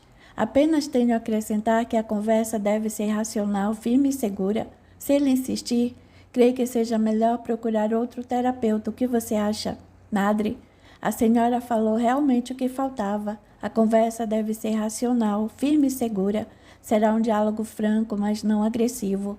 Vou mostrar-me calma, porém muito convicta do que estiver dizendo. Penso que agindo assim, ele entenderá e até pedirá desculpas. Afinal, como psicólogo, deve conhecer bem o seu código de ética profissional, não é mesmo? Sem dúvida. Quanto a você, Ivete, sempre foi uma moça honesta, de moral ilibada. Portanto, a sua decisão só poderia ser essa, o que me deixa muito satisfeita por tê-la conhecido. Obrigada. Só um reparo. Não sou mais jovem, madre. Estou hoje com 41 anos. Já começo a entrar na meia-idade. Madre Teresa sorriu e respondeu. Bem, perto de mim, que estou com 66, você é ainda uma adolescente. Mas voltando ao assunto que a trouxe aqui, ainda tenho mais um adendo ao que disse. Você continua rezando a prece de Santa Teresa de Ávila? Continuo sim, pois lembre-se de suas palavras. Nada perturba, nada assusta, tudo passa. Deus, porém, não muda. Não parece uma resposta às suas inquietações? É verdade, madre. Cabe certinho no meu caso. Devo ter confiança em Deus que não muda e que permanece amoroso e compassivo. Com paciência tudo se alcança, diz ainda Santa Teresa, e conclui maravilhosamente: quem tem a Deus nada lhe falta, só Deus basta. Como estava inspirada nossa Madre Maior quando proferiu pela primeira vez esta oração. Estava com Deus no coração, não é mesmo? No coração e na mente santificada que já possuía. A conversa continuou por mais alguns minutos. Depois Madre Teresa convidou Ivete para ir até a capela do convento orar a Deus, pedindo-lhe por intermédio de Jesus Cristo a força e a serenidade necessárias para enfrentar com coragem o momento que estava vivendo. Ao visitar o mosteiro, foi um bálsamo que caiu sobre a sua alma. A partir do momento em que conversou com a Madre Superiora, sentiu-se novamente com a segurança característica. Uma paz incomum invadiu-a e ela passou o restante da semana sem que tomasse conhecimento da aproximação do dia em que teria conversa séria com Marcondes. Quando menos se deu conta, já era sexta-feira. Fez na empresa as reuniões costumeiras com os gerentes e superiores da área comercial e, em seguida, deixou o local rumo ao consultório psicológico. Chegara a hora de pôr tudo a limpo. Capítulo 8. Uma semana inquietante. Marcondes, depois que saíra da feira de livros, mostrara-se taciturno, o que chamou a atenção de Dora. Ele, entretanto, desconversou e procurou minimizar a intuição da esposa. Ora, não estou taciturno porque estaria, não sei. Você é quem deveria me dizer, pois eu digo que estou muito bem. Você esqueceu até de comprar a obra de Molière que tanto estava querendo. Não esqueci. O vendedor me falou que havia 2 exemplares que já tinham sido vendidos para um professor de literatura. Ele foi rápido, hein? Mais rápido que eu. Dora não engoliu as palavras de Marcondes. Alguma coisa estava acontecendo com o marido e ela precisava descobrir, mas para não iniciar mais uma escaramuça, resolveu dar um descanso, não falando mais sobre o assunto.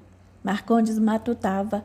Talvez ele tivesse ido com muita sede ao pote. Devo ter mais tato da próxima vez, pensou. Preciso encontrar um meio de me insinuar vagarosamente, de modo imperceptível, para que, quando ela menos esperar, já tivesse sido fisgada pela minha astúcia. Aliás, preciso conversar com o Nélio, que conhece tudo sobre sedução. Vou abrir o jogo e pedir o seu conselho. Nélio era um amigo da faculdade, com quem Marcondes se encontrava esporadicamente. Nos tempos do curso de psicologia, tinham passado por várias aventuras estudantis e o amigo era considerado um conquistador inveterado. Portanto, pensava Marcondes, nada melhor do que pedir-lhe uma aula extra. Procurou na agenda o número do telefone do amigo e ligou logo na segunda-feira para ele. Marcaram um encontro num barzinho que também frequentavam nos velhos tempos da faculdade. E então, Nélio, o que você anda fazendo? Tenho trabalhado demais, demais para o meu estilo. Você continua na área de recursos humanos? Sim. Dediquei-me à psicologia organizacional. Arrumei um emprego na área e você bem sabe, não saí mais. E conseguiu a promoção de que me falou na última vez em que nos vimos? Sim. Hoje sou o gerente de RH, mas acima de tudo, sou daqueles que acreditam que, embora possa demorar, a aposentadoria um dia vai chegar. Marcondes riu e em seguida entrou no assunto que lhe interessava. Você continua um grande conquistador ou nesse campo já está aposentado? Não digo aposentado, mas já não é a mesma coisa e você, cá entre nós, eu estou às voltas com uma executiva de primeira classe. Arranjou uma amante? Bem, isso ainda não, mas preciso de umas dicas suas para iscar aquele peixe. Minhas? Você conhece tudo sobre sedução, Nélio. Não vai me negar uma aula, não é mesmo? Claro que não, mas não tenho nenhum manual pronto. Apenas sei o que todos sabem. A diferença é que eu aplico ao passo que os outros ficam na teoria. A partir daí, a conversa mudou de rumo para o tema que inquietava Marcondes. Ele pôde ouvir do amigo vários conselhos sobre a arte da conquista, como chamava Nélio o conjunto de estratégias que utilizava para seduzir mulheres imprecavidas. Nessa conversa, censurou Marcondes pela maneira atabalhoada em que investira sobre Ivete. Era preciso mais calma e, sem dúvida, mais tato. Marcondes ouvia com muita atenção tudo o que lhe era dito e procurava memorizar, seguiria as regras básicas fornecidas por Nélio e pensava assim, finalmente obter o prêmio da vitória. O espírito Gaspar não perdeu a oportunidade de comparecer a essa inusitada reunião, também inspirada pelo obsessor. Em companhia de dois amigos da baixa espiritualidade, incentivou o consumo de uísque e semeou uma série de pensamentos que, segundo entendia, levariam Marcondes ao desastre familiar. O resultado foi muito bom no seu entender. Marcondes ficou um pouco alto, pois não estava habituado a ingerir tanta bebida alcoólica, e Nélio foi encorajado a dar conselhos que só poderiam prejudicar a situação do amigo, que vagarosamente começava a cair num precipício assustador. Encerrada a reunião, Marcondes voltou para casa e, ao chegar, a esposa notou que ele havia bebido. Você não está muito bem, Marcondes. O que aconteceu? Nada. Deveria acontecer alguma coisa? Você está com cheiro de álcool. Por que foi beber? E com quem? Ora, eu não posso mais sair com amigos? Sempre fiz isso e você não foi contra? Porque agora essa atitude policialesca? Não é isso? Você bem sabe que eu respeito muito e não quero vê-lo com falsos amigos que lhe fazem mais mal do que bem. Virou moralista também? Quer saber de uma coisa? Quando você estiver curado da bebedeira, conversaremos seriamente. Agora vá dormir. Na manhã seguinte, Marcondes levantou-se com forte dor de cabeça e um peso na consciência. O que fizera não estava certo. Ele precisa pedir desculpas à esposa. Procurou minimizar o fato e, é claro, nada disse sobre o verdadeiro encontro com o amigo Nélio. Apenas falou que havia se encontrado por acaso com ele e que resolveram beber alguma coisa, tendo exagerado na dose, sem perceber. Prometeu que tomaria cuidado da próxima vez e o caso foi encerrado. Então, esperou ansiosamente o dia da sessão. Em família, as coisas melhoraram um pouco para Marcondes depois do pedido de desculpas a Dora. Com a filha Beatriz, até aquele momento, o relacionamento continuava o mesmo de sempre. Ele quase sempre ausente, mas se desculpando pelo grande volume de trabalho, e ela buscando ao menos alguns diálogos esparsos durante a semana. Para Ivete, a semana também foi como de costume, muitas reuniões, muitos problemas a serem solucionados no interior da empresa e contatos com representantes de grandes empresas que haviam se tornado seus clientes. Mas, finalmente, em meio ao ritmo intenso das atividades, chegou a sexta-feira. Ela deixou a empresa e foi rapidamente ao consultório. Foi recebida pelo analista, que lhe mostrou um sorriso cordial, bem ensaiado para a ocasião. Precisava demonstrar à paciente que, apesar do ocorrido no domingo, tudo estava bem e poderia continuar no mesmo clima com que estavam sendo conduzidas as sessões. Ivete, mais circunspecta, antes de deitar-se no divã e antes mesmo de qualquer palavra de Marcondes, disse do modo mais calmo e educado possível: Marcondes, desculpe, mas antes de darmos início à sessão, quero deixar bem claro um assunto, a fim de que não reste nenhuma dúvida. Preocupado com o que seria dito, mas já antevendo o que poderia ser, ele apenas respondeu: Por favor, Ivete, esteja à vontade. Domingo passado, talvez, eu tenha sido um tanto áspera com você ao me despedir, e nesse aspecto quero pedir-lhe desculpa. No entanto, quero também reafirmar que, no meu entender, não fica bem um terapeuta se encontrar com a paciente, mesmo que seja para um inocente jantar. Creio que uma amizade pode interferir negativamente no andamento da psicoterapia. Se um dia eu procurei, foi para resolver alguns problemas pessoais que ainda necessitam de solução, e até agora você tem me ajudado bastante para eu conseguir esse objetivo.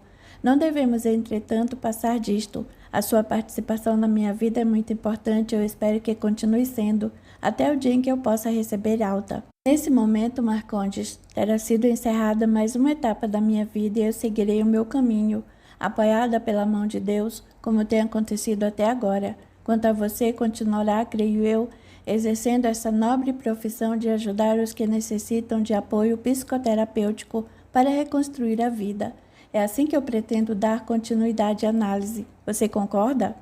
Marcondes foi pego de surpresa. Não fora para isso que ele se preparara durante toda a semana. E agora responder o quê? Aceitar a exigência de Ivete seria renunciar a qualquer possibilidade de conquista. Por outro lado, rejeitá-la seria perder a cliente e a mais remota possibilidade de conseguir o seu objetivo. Como se diz na gíria, ele estava numa sinuca de bico. Qualquer resposta que desse iria levá-lo a ver cair por terra o seu intento. Gaspar, que assistia tudo com um sorriso malévolo nos lábios, insuflou em Marcondes um pensamento que não lhe ocorrera. Sintonizado que estava com o obsessor pela invigilância moral, ele assimilou a mensagem e deu uma resposta, entremeada de mentira. Penso que você esteja exagerando as coisas, Ivete. Ter amizade com uma paciente não é falta de ética. A minha intenção não era outra senão conversar de vez em quando com uma pessoa culta e de uma inteligência invulgar. Eu queria apenas poder trocar ideias de teor mais elevado, o que não ocorre com as pessoas comuns. Eu não a coloco no rol da mediocridade que impera na maioria das pessoas. Meu único propósito foi elevar o nível das minhas amizades. Não é só você que estou buscando para isso. Há pouco encontrei-me com um amigo que não vi havia muitos anos e procurei reatar esse contato por tratar-se de pessoa de moral elevada e cultura superior. Se para você isso for antiético, esqueça o que ele disse. Nunca mais tocarei no assunto. Será como você decidir. É pena porque perderemos a oportunidade de crescer juntos, tanto moral como espiritualmente, mas seguirei à risca as suas determinações. Nesse momento, quem ficou num beco sem saída foi Ivete. Ela não esperava essa resposta de Marcondes. Meu Deus, pensou, cheia de dúvidas. Será que não estou sabendo dimensionar as qualidades de Marcondes? Ele falou em crescimento moral e espiritual. Isso é algo negativo? Mas, por outro lado, ele é casado e está saindo com homem casado, mesmo para um simples jantar não é de meu feitio. Ainda que ele esteja sendo sincero e a sua intenção seja alargar o seu horizonte cultural, definitivamente não fica bem iniciar esse tipo de contato que só poderá trazer-me aborrecimentos no futuro. É melhor cortar o mal pela raiz, mesmo que isso seja doloroso. Ivete não podia ver, mas seu mentor espiritual estava ao seu lado com o intuito de orientá-la para o melhor. E ciente das reais intenções de Marcondes, insuflado pela obsessão de Gaspar, sugeriu-lhe a resposta que ela acatou. Lamento, Marcondes, mas continuo pensando que nossa amizade iria comprometer a sessão de análise. Nem cabe citar outros inconvenientes. O simples fato de afetar negativamente a psicoterapia já é motivo suficiente para eu rejeitar qualquer tipo de contato fora daqui. Agradeço as suas considerações ao meu respeito, mas peço que procure outras pessoas de nível elevado que possam ampliar o seu círculo de amizades e favorecer o progresso espiritual de vocês. Não leve a mal a minha negativa, é para o nosso próprio bem. Foi Epicuro, se não me engano, o filósofo, a afirmar na antiguidade que não podemos escolher qualquer prazer. Há ocasiões em que devemos evitar um prazer se dele nos advierem efeitos desagradáveis. Ter uma amizade pura e sincera é um prazer, mas se dela formos colher de sabores futuros, é melhor evitá-la. Muito obrigada pelo convite. Permaneçamos, no entanto, com nosso relacionamento estritamente profissional. A resposta foi decisiva. Foi um banho de água fria nas pretensões do terapeuta. Não havia, entretanto, possibilidade nenhuma de refutar o que lhe fora dito. Ele teria de aceitar a decisão. Completamente despreparado para as assertivas que ouvira, respondeu apenas, com voz sumida na garganta: como lhe disse há pouco, Ivete, seguirei à risca a sua determinação e não tocarei mais no assunto. Podemos dar início à sessão. Ela, porém, não estava mais em condições de participar da sessão naquela tarde. Diz que voltaria na próxima semana e saiu às pressas, depois de despedir-se. Marcondes fechou a porta e despencou sobre a cadeira. Tudo caíra por terra. Como seria dali para frente? Apenas terapia? E ele resistiria à beleza de uma paciente tão especial quanto Ivete? Era preciso dar um jeito na situação. Ele se recusara a aceitar o que prometera alguns minutos atrás. Não poderia perder aquela mulher que o enfeitiçara com seus encantos. De nada valer a conversa com o amigo Nélio. Ele mesmo teria de encontrar um meio de reverter a situação. Gaspar sabia que a sua ex-esposa mudara muito. Não tinha dúvida de que ela não aceitaria qualquer investida de Marcondes. Por esse motivo insistia tanto para que o pobre terapeuta não desistisse. Queria que Ivete o enfeitiçasse com a sua beleza a ponto de ele não resistir e declarar-se ostensivamente. Aí sim, ele quebraria a cara e a perderia de vez. Mas a vingança premeditada não terminava por aí. Gaspar queria que Dora soubesse o que estava ocorrendo.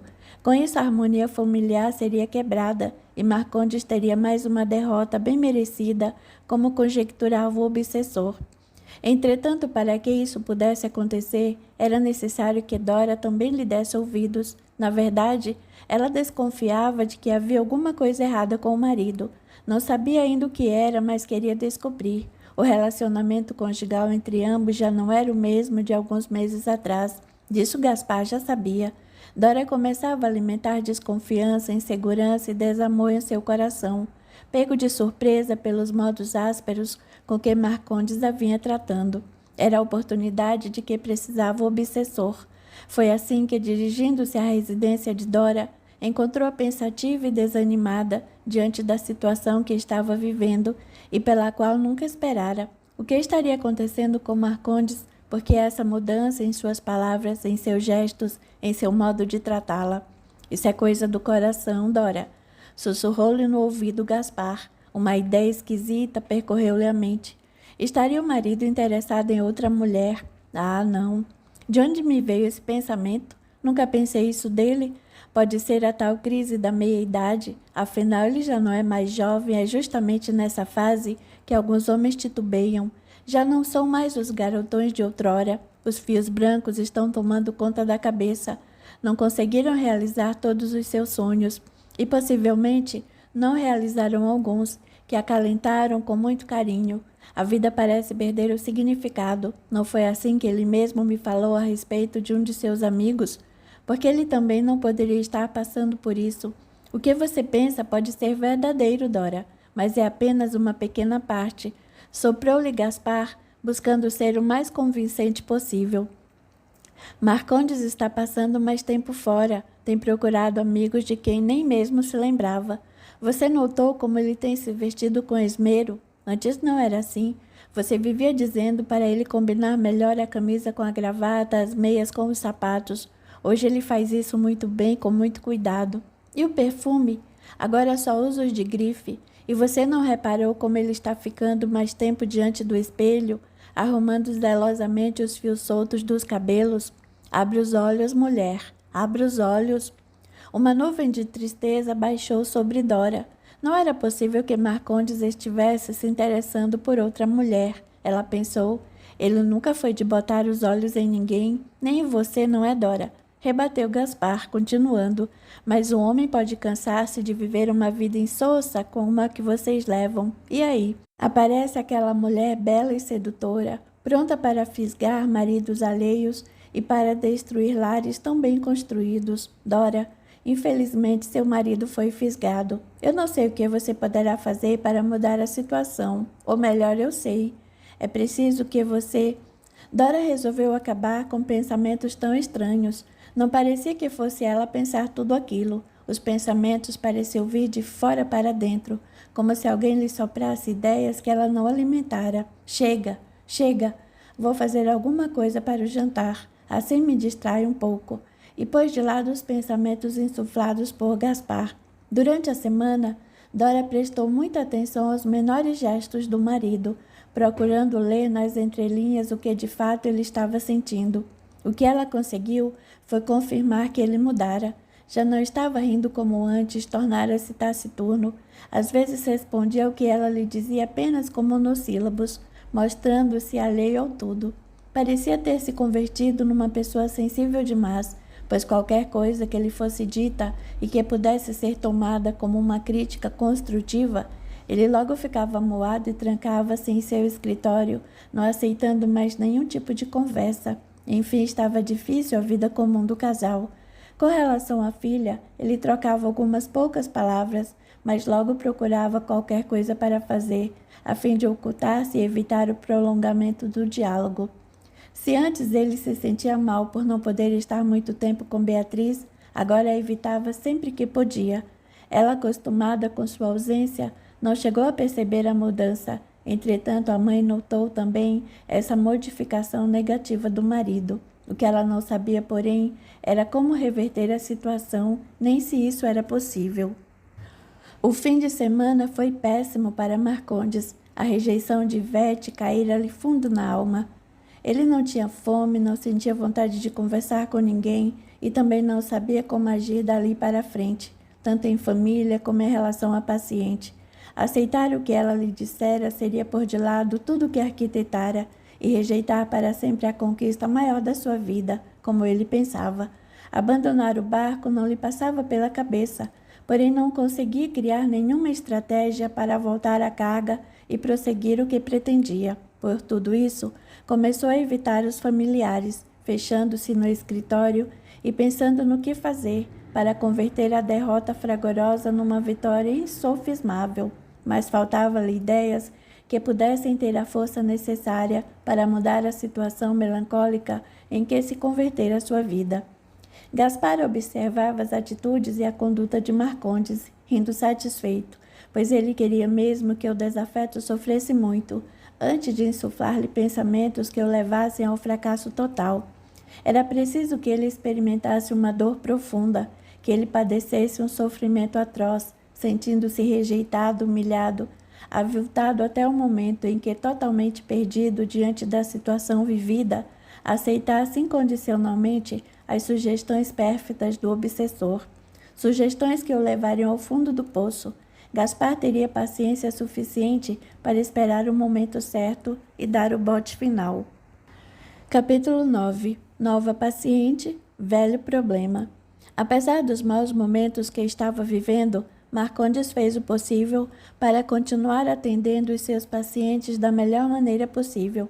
Não sabia ainda como faria quando chegasse a sexta-feira e se visse diante de Ivete, mas em relação aos demais pacientes, queria manter a qualidade do atendimento. Assim, seguiu normalmente para o consultório na segunda-feira, fazendo do trabalho uma forma de esquecer-se do sofrimento pelo qual estava passando. Para sua surpresa, conseguiu ter um dia, se não agradável, pelo menos não tão difícil como quando estava em casa com a esposa e a filha. Estava marcada para o dia seguinte a primeira sessão de uma nova cliente, a respeito da qual quase nada sabia. Marcondes aguardou-a com tranquilidade. Quando ela chegou, convidou-a para entrar no consultório. Olhar para o seu rosto, viu uma jovem que depois soube ter 29 anos. Seu nome era Lucélia e sua queixa, a timidez. Era morena clara, com cabelos pretos caindo-lhe nos ombros. Deveria ter por volta de 1,70 m de altura. De início, Marcondes não lhe prestou muita atenção, além da necessária para a eficácia da psicoterapia. No entanto, com o passar dos minutos, uma onda de volúpia percorreu-lhe inesperadamente o corpo, e uma sensualidade pareceu transcender o corpo da paciente. Sua voz era cadenciada e bela, só comparável à de Ivete, pensou Marcondes. Era como uma das sereias do mito de Odisseu. Aqui está a sereia, mas não vou me amarrar a nenhum mastro. Que aconteça o que tiver de acontecer. Ao seu lado, Gaspar inspirava-lhe tais pensamentos e se regozijava com a obediência instantânea do terapeuta, que nessa altura já começava a não distinguir seus pensamentos e os do obsessor. Vá em frente, dizia-lhe Gaspar. Se Ivete está se fazendo de difícil, comece a sua conquista com essa aí. Não notou como ela é maleável e influenciável? Então está esperando o quê? Que ela também desista? Ela achou você muito bonito, sabia? É o elo que poderá ligá-los por um bom tempo, até a conquista de Ivete, que é o seu alvo. Isso se você não for um Palermo, é claro. Marcondes esforçava-se para ouvir o que lhe dizia a jovem, apesar dos pensamentos contínuos que jorravam em sua mente. Creio que a minha timidez vem da infância. Meus pais eram muito rígidos, na verdade são até hoje, mas naquela época a influência que exerciam sobre mim era avassaladora. Eu ficava muito tempo fechada em casa, sem contato com outras crianças. As pessoas que ali entravam eram quase sempre compostas por adultos, amigos de meus pais, que iam bater papo. Isso já não ocorre mais, porém quando eu era pequena, nos fins de semana, ficavam ao redor da mesa até altas horas da madrugada, jogando, conversando e rindo. Eu ia cedo para a cama, mas durante um bom tempo ainda ouvia suas vozes animadas e risos estridentes. Durante a semana, minha mãe sempre me levava à creche e me trazia de volta, sem permitir que me misturasse com as demais crianças, que me olhavam como esquisita e chata. Isso as afastava ainda mais de mim. Desse modo, fui perdendo o contato com os outros e me fechando no mundo todo particular. Nessa época, eu devia ter uns 4 ou 5 anos e comecei a me comunicar com um amiguinho imaginário. Seu nome era Nino. Eu ficava durante muito tempo dialogando com ele. Às vezes falava alto e minha mãe, ao ouvir o que eu lhe dizia, ria do meu comportamento, dizendo que eu parecia uma maluca trocando ideias com um fantasma. Então eu abaixava o tom de voz e continuava entusiasmada a conversa, que me entretinha durante um bom tempo, quase todos os dias. No entanto, isso foi me isolando cada vez mais e eu comecei a me fechar num compartimento sem portas nem janelas, sufocando-me a ponto de hoje ter de pedir ajuda a um analista. Marcondes ouvia atentamente as palavras da jovem, a fim de poder fazer uma anamnese completa. No entanto, Gaspar não cessava de bombardeá-lo com ideias descabidas em relação à moça, e mantendo o pensamento do seu obsessor pelo monodeísmo centrado no sexo.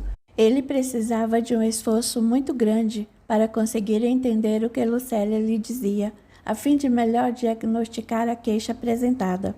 A paciente, nesse início de análise, relatou tudo o que se lembrou sobre a sua infância e juventude, buscando elementos que pudessem ser úteis ao terapeuta para ajudá-la a quebrar o círculo vicioso da timidez.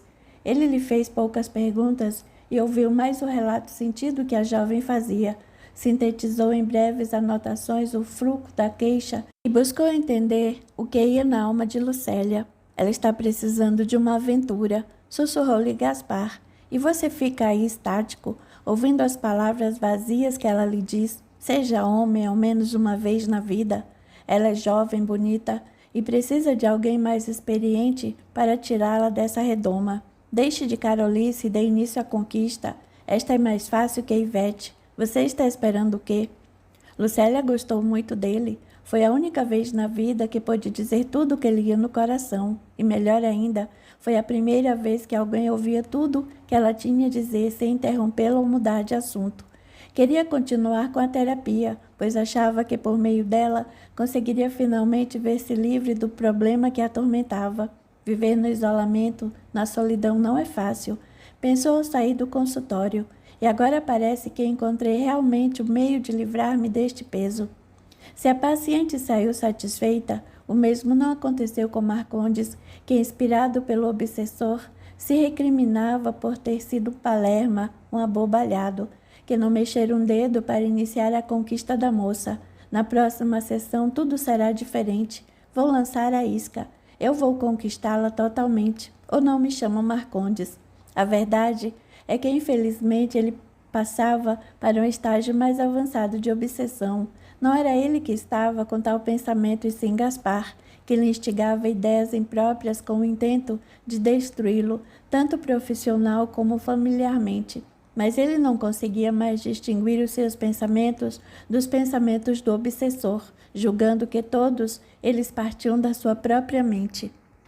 Marcondes, até certo tempo atrás, parava para refletir sobre o que estava acontecendo, pois tinha impulsos que antes não lhe ocorriam, pensamentos e emoções que não faziam parte da sua vida intelectiva e afetiva.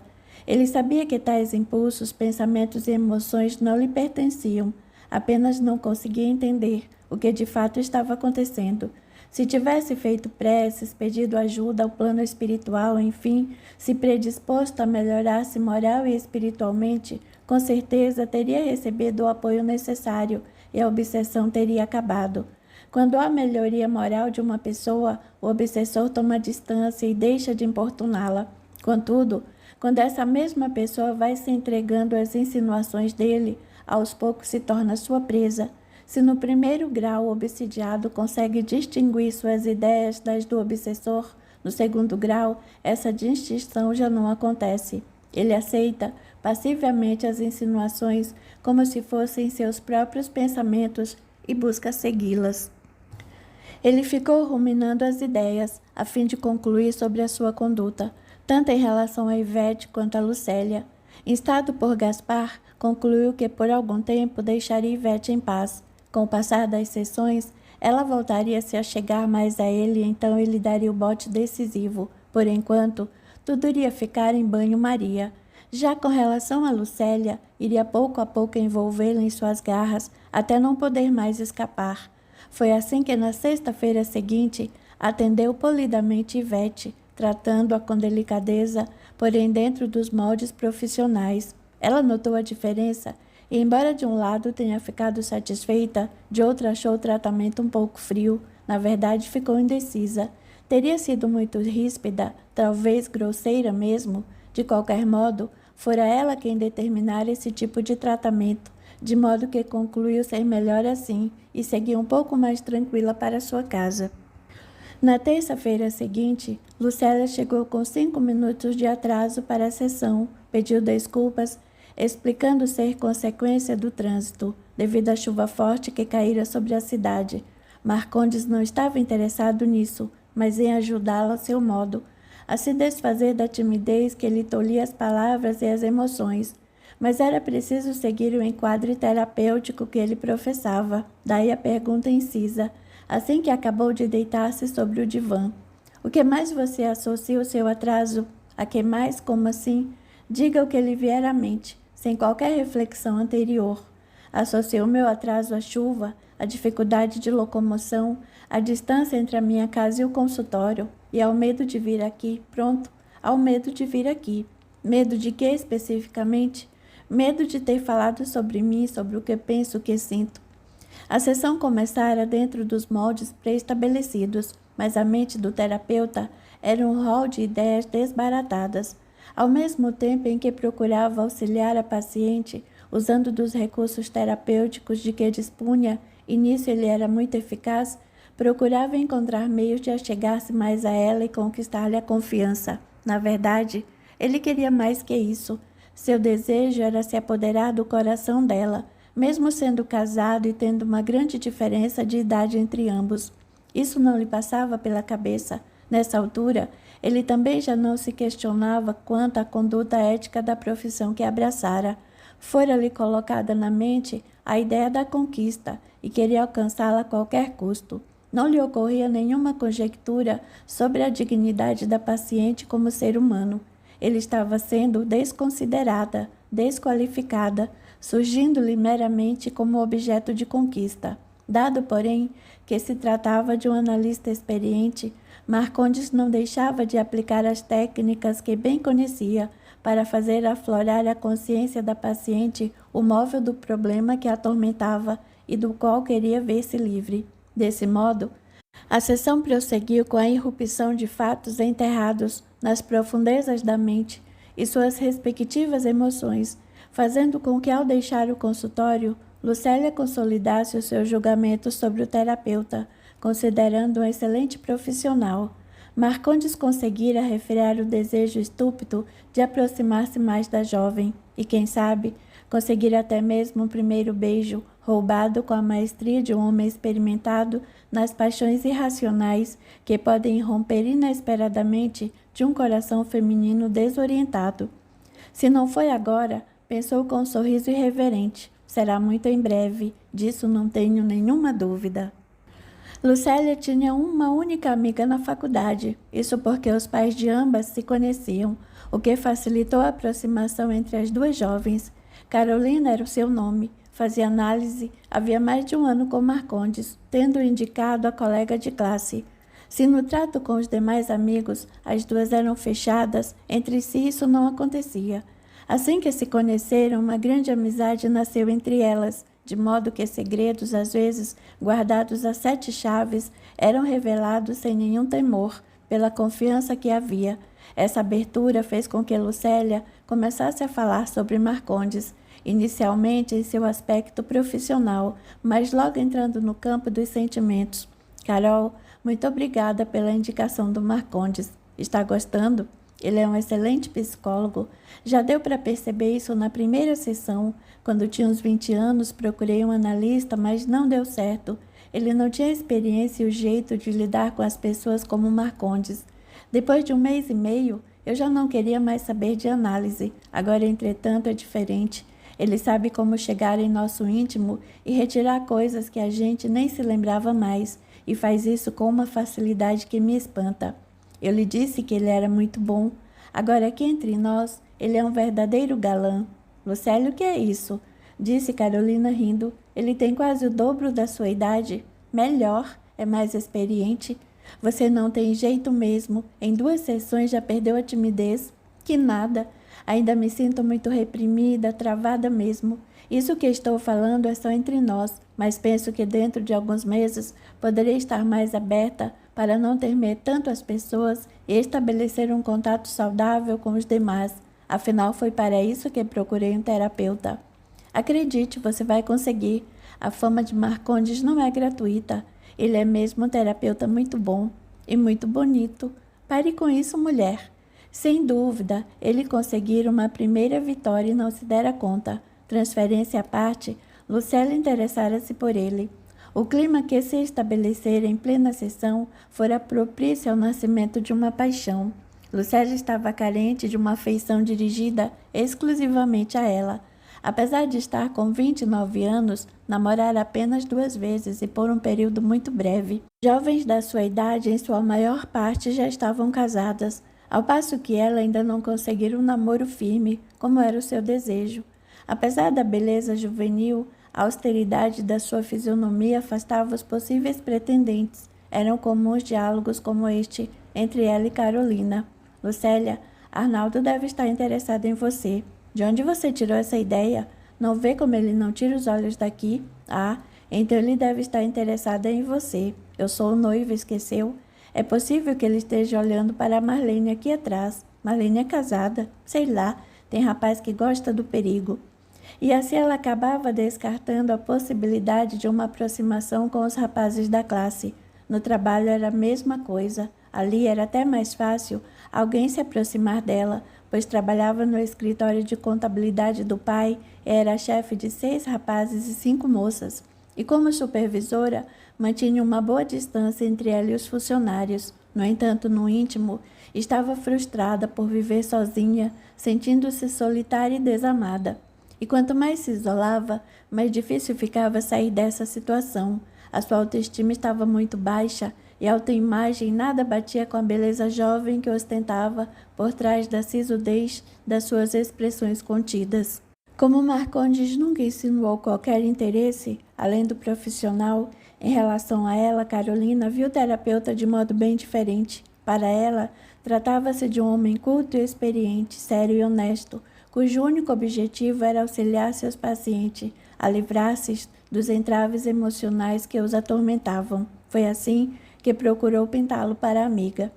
Eu sei que você está entusiasmada com Marcondes, Lucélia, mas se trata de um homem casado e bem casado, que nunca se aproximou de nenhuma de suas pacientes com outra finalidade que não fosse a de auxiliá-las a libertar-se de seus transtornos psíquicos. Sim, Carol, não quero roubar o homem de ninguém, ainda mais eu, com toda a minha timidez, não conseguiria nem convidá-lo para um chopinho no bar da esquina. Se você está dizendo isso, é porque a ideia já lhe passou pela cabeça, não é mesmo? Tudo não passa de imaginação. Você sabe que na imaginação tudo é possível. Mas não se esqueça de que os grandes inventos começaram na imaginação de alguém e também os grandes desastres da humanidade, como a bomba atômica. Lucélia riu e respondeu imediatamente. Ai, que exagero! Não vou inventar nada nem criar qualquer tipo de bomba, apenas o quê? Eu não vou à terapia para perder o meu retraimento? Sim, então, um olharzinho diferente de vez em quando não fará nenhum mal. O que você pretende por um olharzinho diferente? Sei lá, um olhar mais romântico talvez, que mostre a Marcondes que a terapia está fazendo efeito. Você está fazendo análise, Lucélia, e não terapia sexual. Eu estou perdendo a timidez, não é legal? A conversa continuava entre as duas até se esgotar, o horário exigir o retorno para casa. O certo, porém, era que Lucélia começava a entrar na aura de sensualidade de Marcondes. Para isso concorriam, sem dúvida, as insinuações de Gaspar, que, ao percebê-lo invigilante, aproveitava-se para agir no sentido de jogá-la nos braços do analista. Gaspar, ao seu lado, intuía-lhe pensamentos. É isso aí, garota. Caia na gandaia, tudo é permitido, tudo é legítimo, tudo é verdadeiro, desde que você pense assim. Agora você entrou no caminho certo. Adeus timidez, adeus acanhamento castrador, adeus repressão, viva a vida, viva o amor. Lucélia olhou para cima, pensou um pouco e disse para si mesma, não dá mais para viver assim. Na minha idade, ainda estou atada à barra da saia da minha mãe. Isso não é vida. Tem de dar um basta a essa situação repressora que tolhe os meus sentimentos. Não sei como consegui viver assim até hoje, mas já mudei. Já deixei para trás a bobona que dizia sim a tudo e a todos. Eu sou a nova Lucélia, aquela que decide sozinha sobre a sua vida. Chega de subserviência. Quero dar um colorido à minha vida, e assim farei, custe o que custar. Gaspar não se continha de tanta satisfação. Se deixar as coisas difíceis em relação a Ivete, com Lucélia tudo seria diferente. Agora seus planos se concretizariam do jeitinho que ele havia planejado. Finalmente, ele poderia vingar-se de Marcondes. Quanto à jovem, ele pouco estava ligando. Se ela era tão simplória, tão ingênua, tinha mesmo que sofrer.